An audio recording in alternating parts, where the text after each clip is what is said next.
ಅದಕ್ಕೇನು ತೊಂದರೆ ಏನಿಲ್ಲ. ರಾಷ್ಟ್ರ ರಾಜಕಾರಣದಲ್ಲಿ ಇನ್ನೇನು ಕೆಲವೇ ತಿಂಗಳಲ್ಲಿ ಚುನಾವಣೆ ಬದಲಾವಣೆ ಆಗ್ಬೋದು. ಹೇಳಿದ ಅಲ್ಲೋಲು ಕಲ್ಲೋಲು ಆಗ್ತದೆ, ರಾಜಕೀಯ ಅಸ್ಥಿರ ಆಗ್ತದೆ. ಈ ಲೋಕಸಭಾ ಚುನಾವಣೆ ವೇಳೆನೇ ಆಗ್ತದೆ ಸುಮ್ಮನೆ ಈ ಸದ್ಯದ ಪರಿಸ್ಥಿತಿ ಮುಂದುವರಿಯೋದಿಲ್ಲ. ಹಾಗಾದರೆ ಮುಂದಿನ ಲೋಕಸಭಾ ಚುನಾವಣೆ ನಂತರ ನೋಡ್ತೀವಿ. ಇನ್ನೊಂದು ಸತಿ ಹೇಳ್ತೀವಿ. ಅದ್ರ ಬಗ್ಗೆ ಇನ್ನೂ ಕಾಲ ಅವಕಾಶ ಇದೆ. ಡಿಸೆಂಬರ್ ವೇಳೆಗೆ ಚುನಾವಣೆ ಬರ್ತದೆ. ನಾವು ವಾಪಸ್ಸು ಊರಿಗೆ ಹೋಗ್ಬೇಕು. ಚುನಾವಣೆ ಪೂರ್ವದಲ್ಲಿ ಅಸ್ಥಿರತೆ ಯಾವ್ದಾರು ಹೇಳಿ ಅಪಾಯ ತಂದುಕೊಳ್ಳೋಕೆ ಇಷ್ಟಪಡಲ್ಲ ನಾನು. ಒಳ್ಳೇದಾಗಲಿಲ್ಲ. ಈಗ ರಾಜ್ಯದಲ್ಲಿ ಅಸ್ಥಿರತೆ ಉಂಟಾಗ್ತಾ ಇದೆ ಅಂತ ಮುನ್ಸೂಚನೆ ಕಾಣ್ತಿದೆ. ಅವರವ್ರ ಸರ್ಕಾರದ ವಿರುದ್ಧ ಅವರವರೇ ಲೆಟರ್ ಬರೆಯೋದು, ಕಮಿಷನ್ ಜಾಸ್ತಿ ಸಹಜವಾಗಿರೋದಲ್ರಿ. ಮನುಷ್ಯನಿಗೆ ಸಹಜವಾಗಿರೋದೇ ಅವನ್ನೇನು ಯಾರನ್ನೂ ತೃಪ್ತಿಪಡಿಸೋಕ್ಕಾಗಲ್ಲ. ಅವಾಗ ಆಸನೆಗಳು ಮೂಡ್ತವೆ. ಅಪ್ಪರ ವಾಪಸ್ ನಾವು ಊರಿಗೆ ಹೋಗ್ಬೇಕಂದ್ರಲ್ಲ, ಯಾವ ಅರ್ಥದೊಳಗೆ ನೀವೇನೋ ಹೇಳಿ, ನಾವೇನೋ ಹೇಳಿ. ಅಲ್ಲ, ಈ ಹಿಂದಿನ ಆ ಥರದ ಥ್ರೆಟ್ಗಳು ಬಂದಿದ್ವು ಅಂತ ಬರಲ್ಲ ಮಾಡ್ಕೊಳಲ್ಲ ಅಷ್ಟೇ. ನೀವೇ ಹೋಗತ್ತಿಗೆ ಅಂತ ಸ್ಟಾರ್ಟ್ ಆಗ್ತದೆ. ಏನಾದ್ರು ಹೇಳಿ ಅದಕ್ಕೆ ಅವಕಾಶನೇ ಕೊಟ್ಟಿರ್ಬಾರ್ದು ಅಷ್ಟೇ. ಆ ಥರ ಸಂದರ್ಭಗಳೇನಾದರೂ ಇಲ್ಲ, ಆಗೋದು ಬೇಡ ಅಷ್ಟೇ. ನೀವು ಸ್ವಲ್ಪ ಆ ಥರ ಹೇಳಿಕೆ ಕೊಟ್ಟರು ಚಲೋ. ಇಲ್ಲ, ಆ ಥರ ಹೇಳಿಕೆ ನಿಮ್ಮ ಭವಿಷ್ಯವನ್ನು ಎಲ್ಲರೂ ನೋಡ್ತಿರ್ತಾರೆ, ಕಾಯ್ತಿರ್ತಾರೆ, ಏನು ಹೇಳ್ತಿರ್ತಾರೆ ಅಂತೇಳಿ. ನೀವು ಮುಂದೆ ಹೇಳಿದ ನಂತರ ನಮಗೆ ಸಮಸ್ಯೆ. ಸಿದ್ಧಾಂತವೇ ಅದು, ಕಂಪ್ಲೀಟ್ ಸಿದ್ಧಾಂತನೇ ಅದು. ಅವ್ರು ಹೇಳುತ್ತಲೇ ಇರ್ತಾರೆ, ನಾವು ಊಟ ಮಾಡ್ತಲೇ ಇರಬೇಕು ಅಷ್ಟೇ. ಅದಕ್ಕೆ ಸಂಬಂಧ ಇಲ್ಲ ಅಷ್ಟೇ. ಧರ್ಮದ ವ್ಯಾಖ್ಯಾನವೇ ಬೇರೆ ಇದೆ. ಅವ್ರಿಗೆ ಯಾರು ಹೇಳಿದ್ರು ಹಿಂದೂ ಧರ್ಮ ಯಾರು ಹುಟ್ಟಿಸಿದ್ರು ಅಂತ. ಸುಮ್ಮನೆ ಯಾಕೆ ಹೇಳ್ತಾರೆ? ನೋವಾಗಿದ್ದು ಕೇಳ್ತಾರೆ. ಅದಕ್ಕೆ ಪರಿಹಾರ ಎಲ್ಲರೂ ಹೇಳ್ಬೇಕು. ಏನು ನೋವಾಯಿತು, ಹೆಂಗಾಯಿತು, ಅವ್ರಿಗೆ ಯಾಕೆ ನೋವಾಯಿತು, ಧರ್ಮ ಹೆಂಗೆ ಹುಟ್ಟಿತು ಹಂಗಾರದು. ತತ್ವಜ್ಞಾನದಲ್ಲಿ ಫೇರಿಂಗ್ ಥಿಯರಿ ಅಂತ ಬರುತ್ತೆ. ಧರ್ಮ ಹುಟ್ಟಿದ್ದೇ ಭಯದಿಂದ ಅಂತ. ಫಿಯರಿಂಗ್ ಧರ್ಮ ಭಯದಲ್ಲಿ. ಮನುಷ್ಯ ಮೊದಲು ನೀರು ನೋಡಿದ, ಹೆದರಿದ, ಕುಡಿದ, ಖುಷಿ ಆಯ್ತು ಅವನಿಗೆ. ಬೆಂಕಿ ನೋಡಿದ, ಸುಡ್ತು, ಹೆದರಿದ, ಅದು ಬೇಸಿಗೆ ತಿಂದ, ಖುಷಿ ಆಯ್ತು ಅವನಿಗೆ. ಗಾಳಿ ನೋಡಿದ, ಸುಡ್ಡು ಗಾಳಿ ಬಂತು, ಹೆದರಿದ, ಅದು ಉಪಯೋಗ ಗೊತ್ತಾಯಿತು, ಪೂಜೆ ಮಾಡಿದ. ಹಾಗೆ ಫಿಯರಿಂಗ್ ಥಿಯರಿ ಅಂತ ಯಾವುದು ಭಯ ಇದ್ದಾಗ ಅವರಿಗೆ ಗೊತ್ತಾಗೋದು ಪೂಜಿಸ್ತಾನೆ, ಇಲ್ಲ ಅದನ್ನು ವಿರೋಧ ಮಾಡ್ತಾನೆ. ಈ ತತ್ವಜ್ಞಾನ ಅವೆಲ್ಲ ಇರುವಂಥದ್ದೆಲ್ಲ ಅವ್ರಿಗೆ ನೋವಾಗಿದೆ ಹೇಳಿರ್ತಾರೆ. ಆ ನೋವಾದಾಗ ನಾವು ಪ್ರತಿಭಟಿಸ್ಬೇಕು. ಅದು ಹೇಳ್ಬೇಕಾರೆ ಯಾವ ತಿಳ್ಕೋಬೇಕು. ಅವ್ರಿಗೆ ನೋವಾದರೆ ಹಸ್ತವನಿಗೆ ಗೊತ್ತು, ಉಂಡವನಿಗೆ ಗೊತ್ತಾಗಲ್ಲ. ಅದನ್ನು ಅವರೇ ಹೇಳ್ಬೇಕು, ಏನು ನೋವಾಯಿತು ನಿಮಗೆ, ಸಮಾಜಕ್ಕೆ ಹೇಳಿ. ಇಲ್ಲ ನಾವು ತಿಳ್ಕೋಬೇಕು, ಏನು ಹಿಂಗೆ ಆಗಿರ್ಬೋದಲ್ವೇ. ಸಾವಿರಾರು ವರ್ಷಗಳ ದಾಸ್ಯ ಅನುಭವಿಸ್ದವರಿಗೆ ಗೊತ್ತು. ಕೆಣಕೋದು ಬೇಡ. ಪ್ರತಿ ವರ್ಷ ಒಂದು ಸಂಜೆಗಳ ಮನೆಯಲ್ಲಿ ಈ ಶ್ರಾವಣ ದಿವಸ ಪೂಜೆ ಮಾಡಿಸ್ತಾರೆ. ಇದು ಪದ್ಧತಿ. ಅವರಿಗೂ ನಮಗೂ ಒಂದು ಪದ್ಧತಿ. ಗದಿಗ ನಮ್ಮ ಸಂಕೇಶ್ವರ ಒಂದು ವರ್ಷಕ್ಕೊಂದ್ಸತಿ ಕರೆಸ್ತಾರೆ. ಹೋದವರು ಅಲ್ಲಿ ಬಂದಿದ್ದೆ, ರಾಜ್ಯದಲ್ಲಿ ಮಳೆ ಇಲ್ಲ, ಸಂಪೂರ್ಣವಾಗಿ ಮಳೆ ಕಡಿಮೆ ಆಗಿದೆ. ಮನುಷ್ಯ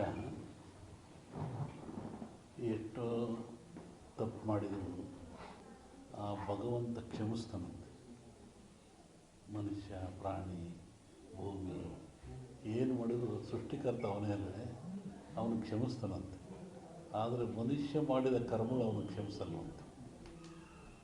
ಭಗವಂತ ಕ್ಷಮಿಸಿದರೂ ಮನುಷ್ಯ ತಾನು ಮಾಡಿದ ಕರ್ಮಗಳನ್ನು ಅವೇ ಕ್ಷಮಿಸಲ್ಲ. ಹಾಗಾಗಿ ಮನುಷ್ಯನ ಕರ್ಮಬಾಧೆಗಳು ಹೆಚ್ಚಾದಾಗ ಇವೆಲ್ಲ ಸಾಮೂಹಿಕವಾಗಿ ಅನುಭವಿಸಲೇಬೇಕಾಗ್ತದೆ. ಹಾಗೆ ಮಳೆ, ಭೂಕಂಪಗಳು, ಅರ್ಥಕ್ವೇಕ್ಗಳು ಅಥಾರು ನಡೀತಾ ಇರ್ತವೆ. ಏನೂ ಆಗಲ್ಲ, ಬರೋ ತಮಾಷೆ ಅಂತ ಬರುತ್ತೆ. ಮಳೆ ಏನು ತೊಂದರೆ ಇಲ್ಲ. ಈ ಬಾರಿ ಏನಾದರೂ ಇದೇ ಪರಿಸ್ಥಿತಿ ಮುಂದುವರಿಯುತ್ತೆ? ಇಲ್ಲ, ಚೆನ್ನಾಗಿ ತೊಂದರೆ ಏನಾಗಲ್ಲ. ಬರಗಾಲ ಛಾಯೆ ಇರ್ಬೋದು, ಅನುಕೂಲ ಆಗುತ್ತೆ. ಆ ಥರ ಹೇಳ್ಕೊಂಡು ಮಟ್ಟಿಗೆ ಏನಿಲ್ಲ, ಚೆನ್ನಾಗಾಗುತ್ತೆ. ಮೊನ್ನೆ ವಸತಿ ಹೇಳಿದ್ವಲ್ಲ, ಬೆಳಗಾವಿನಲ್ಲಿ ಶ್ರಾವಣ ಮಧ್ಯಭಾಗದಲ್ಲಿ ಮಳೆ ಬರ್ತಾರೆ, ನಿಮ್ಮ ಉತ್ತರ ಕರ್ನಾಟಕದಲ್ಲಿ ಆಯಿತು, ಎಲ್ಲ ಕಡೆಗೆ ಆಯ್ತಲ್ಲ. ಈಗ ಅಮಾವಾಸ್ಯೆ ನಂತರ ಇಲ್ಲಿ ಬರುತ್ತೆ, ತೊಂದರೆ ಇಲ್ಲ. ಅಮಾವಾಸ್ಯೆ ನಂತರ ಈ ಕಡೆ ಈಗ ರಾಜಕೀಯದಲ್ಲಿ ಬೇರೆ ಬೇರೆ ರೀತಿಯ ಬೆಳವಣಿಗೆಗಳು ನಡೆದವು. ಮೈತ್ರಿಗಳು ಯಾವ್ಯಾವ ಪಕ್ಷಗಳು ಲೋಕಸಭಾ ಚುನಾವಣೆ ಹಿನ್ನೆಲೆ ಲೋಕಸಭಾ ಚುನಾವಣೆ ಪೂರ್ವದಲ್ಲಿ ರಾಜಕೀಯ ಬಗ್ಗೆ ಅದು ಬಂದಾಗ ಹೇಳೋದು, ಈಗೇನೋದು ಅವಶ್ಯಕತೆ ಇಲ್ಲ. ಅದು ಇನ್ನೇನು ಬಂದೇ ಬಿಡುತ್ತಾ? ಹೇಳೋದು ಇನ್ನೊಂದ್ಸತಿ ಗೊತ್ತಿಲ್ಲ ಅವಾಗ. ಅಲ್ಲ, ಇದೇ ಪರಿಸ್ಥಿತಿ ಕಂಟಿನ್ಯೂ ಆಗುತ್ತೋ ಲೋಕಸಭೆಯಲ್ಲಿ ಏನಾದರೂ ಬದಲಾವಣೆ ಕಾಣ್ಬೋದು? ಹೇಳ್ತೀನಿ ಆ ಕಾಲಕ್ಕೆ.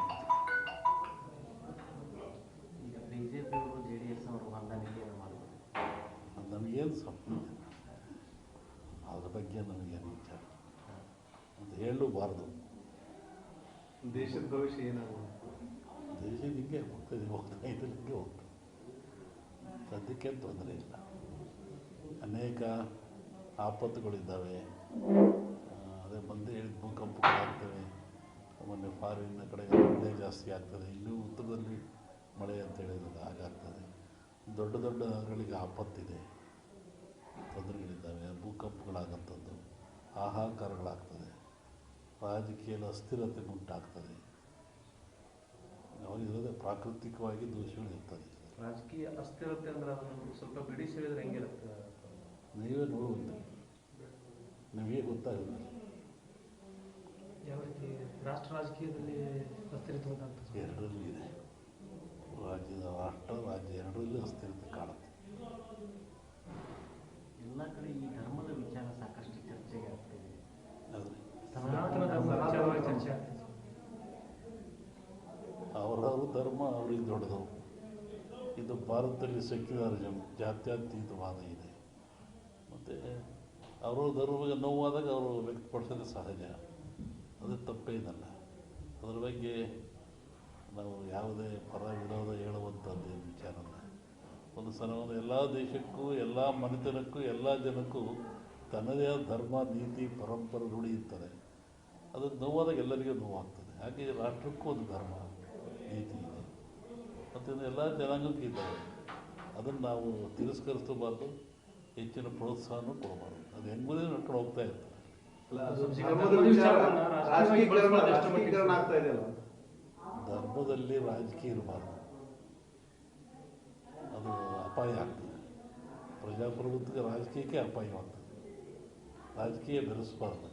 ಇಲ್ಲಪ್ಪ, ಈಗ ಧರ್ಮದ ಮೇಲೆ ಓಟ್ ಕೇಳಿ ಅಧಿಕಾರಕ್ಕೆ ಬಂದಂಥ ಪರಿಸ್ಥಿತಿ ಸೃಷ್ಟಿಯಾಗ್ಯದ ದೇಶದೊಳಗೆ. ಧರ್ಮಾಧಾರಿತ ರಾಜಕಾರಣ ನಡೆದು ಅದು ಅವರಿಗೆ ಸಂಬಂಧಪಟ್ಟದ್ದು. ಅಲ್ಲ, ನೀವು ಹೇಳಿದ್ರಲ್ಲಪ್ಪ ಈಗ ಧರ್ಮ ರಾಜಕೀಯ ಬೆರಿಬಾರ್ದು ಅಂತ ಹೇಳಿದ್ರಲ್ಲ. ಆದ್ರೆ ನಾವು ಒಂದು ಜನರ ನಡುವಲ್ಲ ದ್ವೇಷ ಬಿತ್ತಿ ಓಟು ಬೆಳ್ಕೊಳ್ಳುವಂಥ ಪರಿಸ್ಥಿತಿ ನಿರ್ಮಾಣ ಆಗ್ಯದ. ಏನಿಲ್ಲ, ಸೋತನು ಸತ್ತ, ಗೆದ್ದನು ಸೋತ. ಒಂದು ಎಲೆಕ್ಷನ್ ಅಂದರೆ ಒಂದು 50-60 ಕೋಟಿ ಬೇಕು. ಮತ್ತು ಹೆಂಗೆ ನೈಜ ರಾಜಕಾರಣ ನಾವು ಅಪೇಕ್ಷೆ ಪಡ್ತೇನೆ. 20 ದಿವಸ ಹಿಂದೆ ನಾನು ಧಾರವಾಡದಲ್ಲಿ ಹೇಳಿದ್ದೆ. ನಾನು ಈ ಥರ ಮಳೆ ಆಗುತ್ತೆ, ಭೂಮಿ ಕಂಪಿಸುತ್ತೆ, ಗುಡ್ಡಗಳು ಬೀಳ್ತವೆ, ಜನಗಳು ಸಾಯ್ತಾರೆ,